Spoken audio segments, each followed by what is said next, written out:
In today's video, I'm going to teach you how to delete multiple sheets Google Sheets. If your spreadsheet has too many tabs and you're ready to clean things up, this walkthrough will show you the fastest, safest way to remove several sheets at once. We'll start right inside your open Google Sheets file. Make sure you're looking at the row of sheet tabs along the bottom of the window, because that's where everything happens.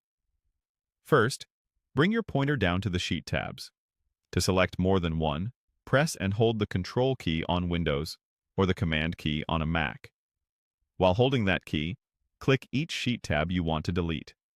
You'll see the selected tabs become highlighted, which is your visual confirmation that they're grouped.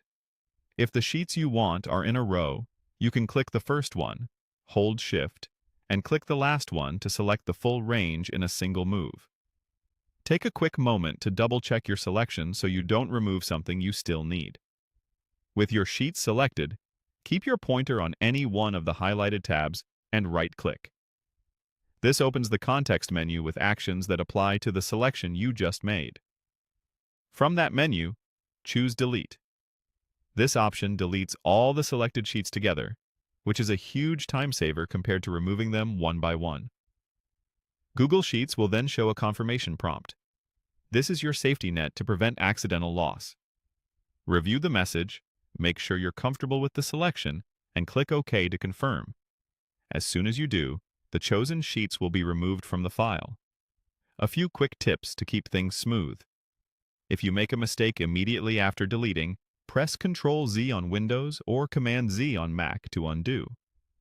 If it's later, you can use File Version History to restore the document to an earlier point. But remember, that will roll back the entire spreadsheet, not just the deleted tabs. Also, you can't delete the last remaining sheet in a file. There must be at least one sheet left. Before confirming, consider whether other sheets contain formulas that reference the ones you're deleting. Removing a referenced sheet will cause those formulas to return errors, so update or remove those references first. That's all there is to it. Open your spreadsheet, use Control or Command to select the sheets you don't need. Right-click, choose Delete, and confirm with OK. With these steps, you can quickly declutter your workbook and keep only the tabs that matter.